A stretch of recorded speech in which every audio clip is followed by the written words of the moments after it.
Prieks jūs atkal redzēt manā kanālā. Šodienas tēma vēlos dalīties ar dziļi personisku pieredzi, savu dzemdību stāstu. Pirms publicēju šo video, un īstenībā nebija spriedumi ārprāts par šo tēmu, taču neviens īsti nerunā, tas tāds tabū. Tā ir tā pieredze, kur tu tālāk nevienam nestāsti, bet, godīgi sakot, man tas nekādas problēmas nerada. Otrkārt, pēc vairākiem gadiem, vai pat pēc vairākiem mēnešiem atskatoties, man šī atmiņa ir saglabāta, datēta, jo pirms es filmēju šo video, es īstenībā, godīgi sakot, pārunāju visu savu dzemdību stāstu vēlreiz ar vīru, jo man ļoti daudzas nianses bija, diemžēl, izkritušas jau no prāta. Un treškārt, kāpēc es arī vēlos publicēt, tu jau nezini, uz ko tu esi tā teikt parakstījies. Tu nezini, kāds būs iznākums, cik viegli vai grūti tev būs. Tāpat ir nedaudz bail, un, protams, mums jau cilvēcīgi tīrais zinkārs, mēs gribam daudz maz sagatavoties, palasīt, paklausīties citus stāstus, jo tas tā varbūt tevi nomierina, sagatavo, kad nemaz tik traki nebūs. Un man ļoti iedvesmoja arī šī te grāmata, Gaidības un radības ar prieku. Liela daļa no šīs grāmatas ir veltīts tieši šiem te dzemdību stāstiem. Un lasot viņus, man tā kā palīdzēja varbūt nedaudz sagatavoties un nomierināja mani. Domāju, ka es varu ķerties klāt un sākt stāstīt, jo dzemdības bija garas. Un līdz ar to arī stāsts būs garš. Tātad, tas viss sākās 9. septembrī 2016. gadā. Tas bija piektdienas vakars, un man bija sarunāta tikšanās ar savām draudzenēm. Mēs devāmies uz Vecrīgu, pasēdēt pie pāris kokteļiem. Protams, vakara gaitā, par cik tā bija piektdiena, tajā vietā bija arī DJs. Visi ballīti sāka uzņemt apgriezienus, mūzika palika skaļāka. Un es atceros, ka mēs pat smējāmies, ka vai tik Pauls nesadomās, kad ir pienācis tas brīdis, ka viņam tur iekšā ir nedaudz tā kā apnicis un viņš vēlas nākt ballēties. Mēs devos mājās, bija pulkstenis laikam kaut kur pēc 12. Es atbraucu mājās, atceros, toreiz vēl labi jūtos, apsēdos uz dīvāna, ieslēdzu televizoru, gāju kaut kādu filmu, kur es noskatījos. Bija pulkstenis 2, devos gulēt, nevarēju aizmigt, un skatījos vēl pulkstenī, bija kaut kur plus mīnus ap 3 naktī, un tālāk jau cēlos pulkstenis 5, jo kā jau grūtniecēm naktī uz beigām ir diezgan bieži jāapmeklē tualete, devos uz tualeti. Tuvojoties tualetei, pēkšņi radās tāds spiediens, likās, viss, ka man tā vajag uz tualeti, kas tūlīt nespēšu. Protams, apsēdos, un no manis sāka gāzties ārā ūdens. Es domāju, nevar būt, ka man tik ļoti vajadzēja jau uz tualeti. Protams, sapratu, ka šobrīd tieši noiet ūdeņi. Atceros, ka kuršos mums mācīja, ka tiklīdz noiet ūdeņi, obligāti ir jāpaskatās, kādā krāsā viņi ir un vai viss tur kārtībā. Jā, viss bija kārtībā ar ūdeņiem, tie bija caurspīdīgi, tur ar baltām plēksnītēm. Atceros, ka vēl turpat tualetē mēģināju ieņemt pozu tādu, tā kā uz sānu, jo kāds tur bija sakars laikam, ka, ja noiet ūdeņi, tad jāmēģina kaut kā sagrupēties, jāapguļās, lai it kā tas bērniņš nepaspēja viņam rociņi izkrist vai ieslīdēt ne tādā pozā. Atceros, to visu izdarīju, un pēc es nodomāju, cik labi, ka man nogāja ūdeņi. Jo es atceros, ka man vecmāte prasīja, kā man ir mammai bijis, kā man ir bijis tā kā vecai mammai, jo tas tad arī parasti tā kā tas atkārtojās. Viņām nevienai nebija nogājuši ūdeņi, es domāju, pats. Man ūdeņi noteikti arī nenoies, kā tad būs, kā es zināšu, kad man ir sākušās tā kā dzemdības. Laimīgi aizgāju uz gultu. Pamodināju, protams, vīru, neskatoties uz to, ka bija pulkstenis 5 naktī. Pasadzu apakšā dvieļus, jo man tie ūdeņi nemitīgi tecēja. Un es atceros, ka pēc manai vīru tā jau es varēju it kā gaidīt, bet mēs, protams, bijām visus čemodānus jau sapakojuši un nonesuši lejā uz mašīnu. Un čemodānā man stāvēja iekšā arī pamperbikses, kas ir jāņem līdzi. Un es pat neiedomājos, ka tās pamperbikses būs vajadzīgas ātrāk. Slimnīcā pēc dzemdībām, kā viņas tīri teorētiski ir vajadzīgas. Un es atceros, ka viņi sūtīja lejā pakaļ, jo visu laiku tecēja, visu laiku viss gulta, viss dvieļi, viss bija slapšs. Es domāju, lai nesabojātu tur matraci, noies pakaļ, tā, lai viss ir labi. Mēģināju sazvanīt savu vecmāti, jo man bija noslēgts līgums ar vecmāti. Man bija paredzēts ūdens dzemdības. Protams, tas nebija obligāts pasākums, bet Siguldas slimnīcas personāls, kur mēs arī dzemdējām, piegodināja, ja jūs tiešām vēlaties būt droši, ka jums būs pieejama vanna, jo nav garantija, ja mēs atbrauksim, tā vecmāte, kas ir certificēta ūdensdzemdību vecmāte, ka viņa būs pieejama. Tāpēc mēs arī noslēdzām līgumu. Mums bija sarunāts, ka tiklīdz man sākās dzemdības, es esmu tiesīga viņai zvanīt jebkurā dienas laikā.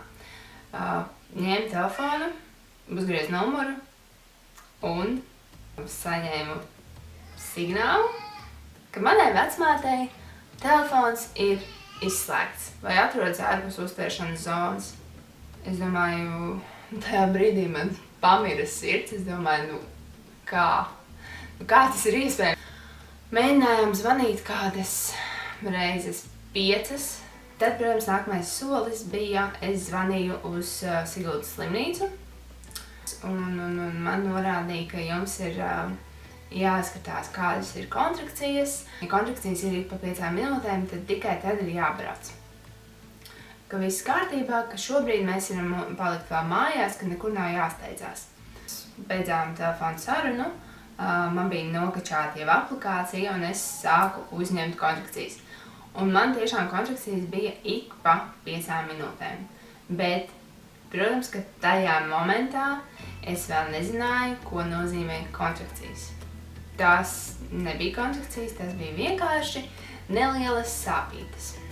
Bija momenti, kad viņas tiešām bija ik pa 5 minūtēm, tad viņas pārgāja, un tad atkal, viņas bija ļoti neregulāras. Ko man arī pastāstīja, ka ja jums viņas nav regulāras, tad jums šobrīd nav nekur jāsteidzās, jūs vēl droši varat pavadīt laiku mājās. Ieteicu iet gulēt, ko es laikam nevaru iedomāties, kurš cilvēks, kad viņam ir sākušās dzemdības, to var izdarīt. Paralēli visu laiku es centos sazvanīt savu dakteri, savu vecmāti.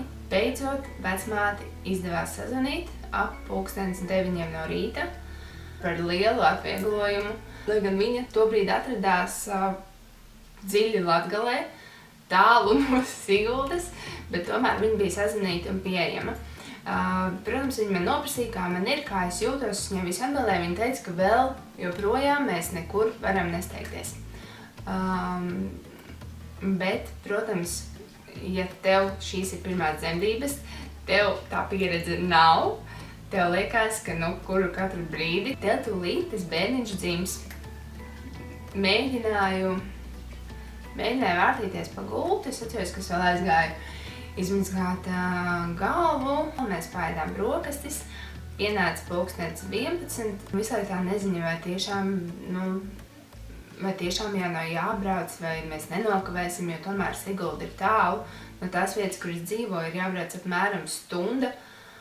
Un es pazvanīju vecmātei, es teicu, ka es vēlos braukt, labāk es esmu tur uz vietas. Es atceros, ka tajā dienā, tas jau bija 10. septembris, bija ļoti skaista diena, bija ļoti silts, un es viņai tā arī teicu, ka labāk mēs pavadam Siguldā, es pasēdiešu ārā svaigā gaisā, bet es būšu blakus dzemdību zālē, un es neko nenokavēšu.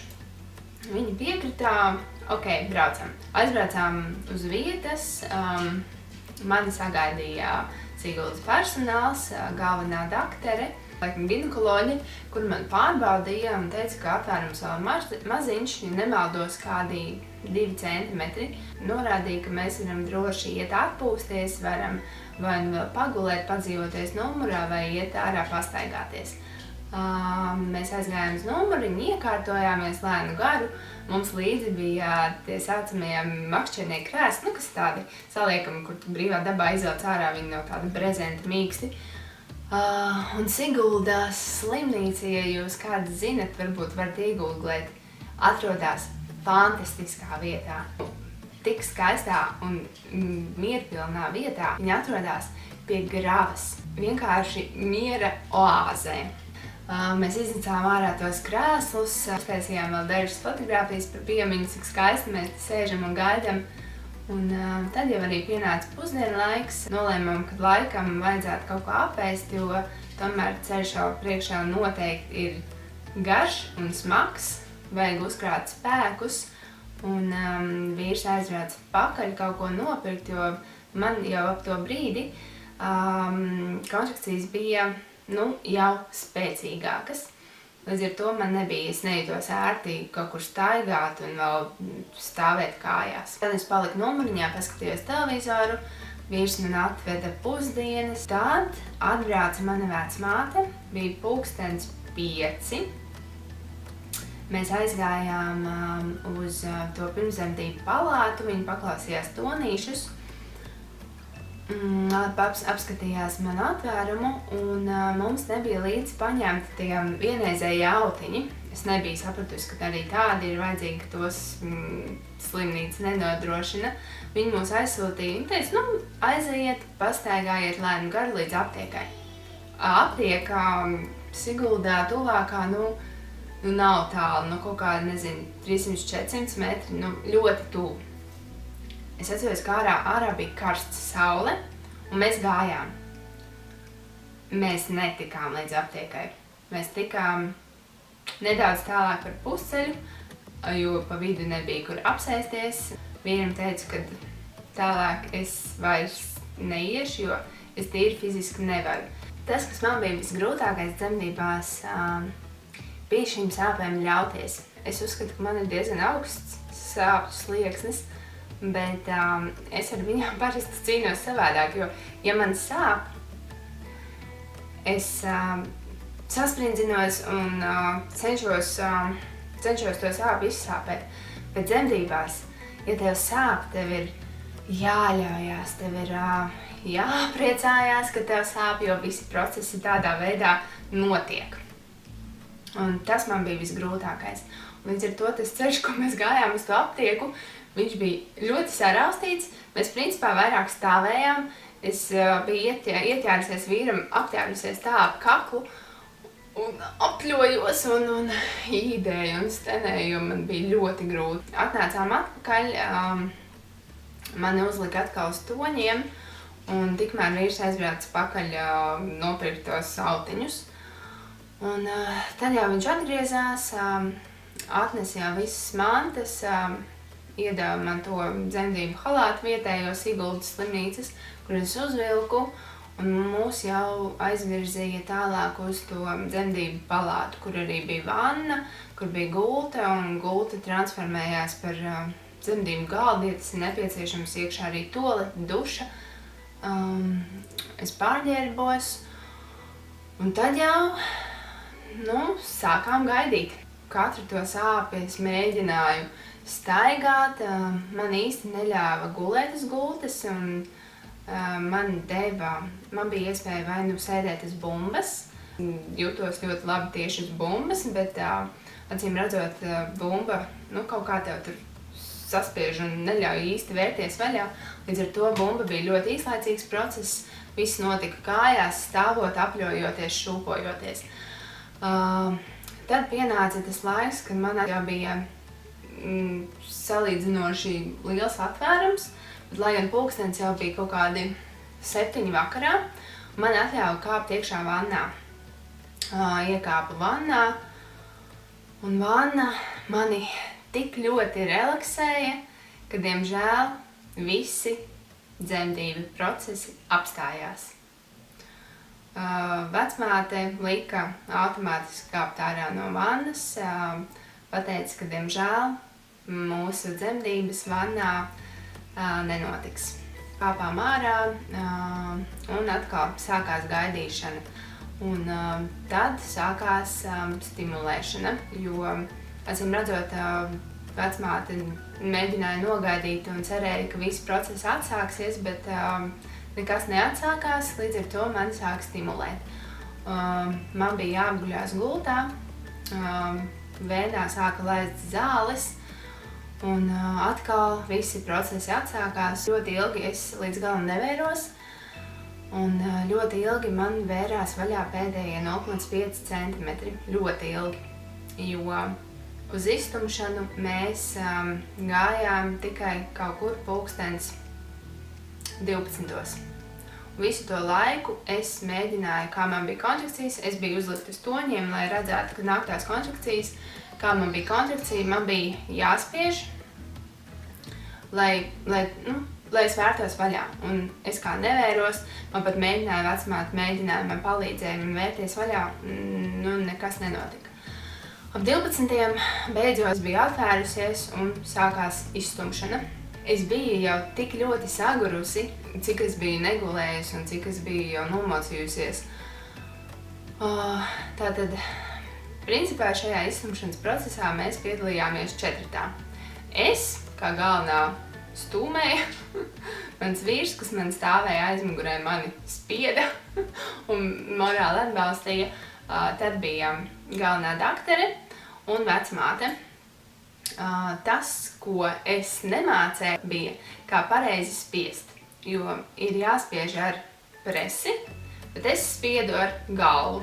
Tas nozīmē, ka tiklīdz kā vajadzēja spiest, es paliku sarkana un nekāda tolka. Jo tā spiešana notiek tā, ka kā līdz tev ir kontrakcija, tev ir jāspiež. Tev ir jāspiež 1, 2, 3 reizi un no visa spēka. Tas, ko es varēju 1, 2 reizi un viss. Es biju nomācījusies, es tajā brīdī domāju, es iešu prom, jūs te palieciet, gribu atpūsties, atļaujiet man atpūsties. Bet tas, acīm redzot, ir tas mirklis, kad tev ir jāspiež un tev ir jāieliek visi savu pēdējie spēki. Un tajā mirklī bija tā, ka es spiedu, mani vīrs mani vēl spieda, vecmāte ginekoloģi man spieda uz vēdera, un vecmāte man mēģināja vilkt ārā. Protams, mums tas izdevās. Man uzlika pālu uz krūtīm un es piedzemdēju arī tālāk placentu, kas te, kad tu jau esi nomocījusies, tev pasaka, ka tev ir vēl jāspiež un jāpiedzemdē placenta, bet tas bija sīkums, jo tas viss notika ļoti ātri.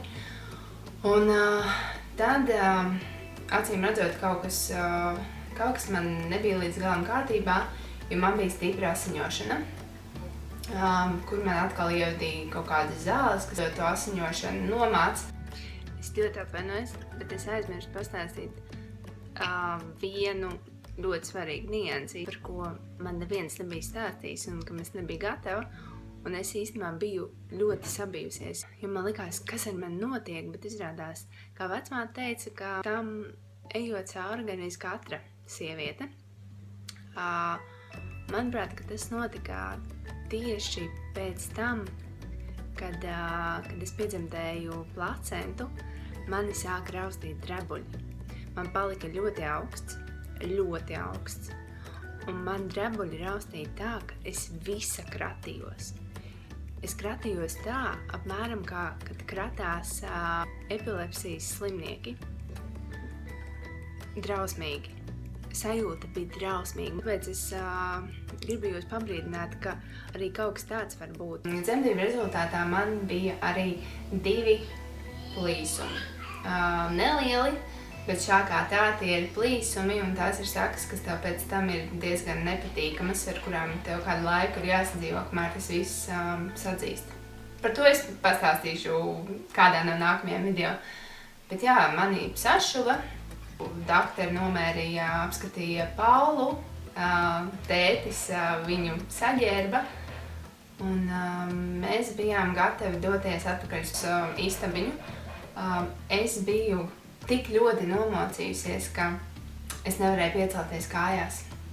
Un vīrs mani nesa uz istabiņu. Es atceros, ka es gāju pirmā reize arī uz tualeti, izskatījos spogulī. Es biju balta kā līķis, balta seja, baltas lūpas. Es nebiju redzējusi sev tādā krāsā lūpas, pilnīgi baltas lūpas. Bet es domāju, ka tas bija saistībā ar to, ka es biju zaudējis diezgan daudz asiņu. Godīgi sakot, tālāk viss man ir ļoti lielā miglā tīts. Tas, kam tu izēj cauri, tas pieprasa tik ļoti lielas pūles, ka tu pēc tam esi iztukšots. Bet tas ir tā vērts. Un tagad, atskatoties atpakaļ, tas liekas sīkums un, godīgi sakot, dzemdības ir nieks. Trakākais ir tas pirmais mēnesis kopā ar bērniņu. Es ļoti priecājos, ka es biju sev nosolījusies, ka es būšu stipra, ka man nebūs vajadzīga anestēzija. Un tā arī notika. Un laikam liels arī spēks tomēr ir tajā, ka es izrakstīju dzemdību plānu, par ko es arī pastāstīšu kādā no nākošajiem video. Tomēr tev palīdz pie saviem nosprostajiem mērķiem turēties un kaut kādā veidā arī tomēr kontrolēt, kas ar tevi dzemdībās notiek. Un ceru, ka mans video kādai palīdzēs rast drosmi, ja jūs esat nobijusies, vai arī vienkārši saprast, ko tad tās dzemdības īsti nozīmē. Paldies, ka skatījāties un tiekamies jau nākamajā video. Tā!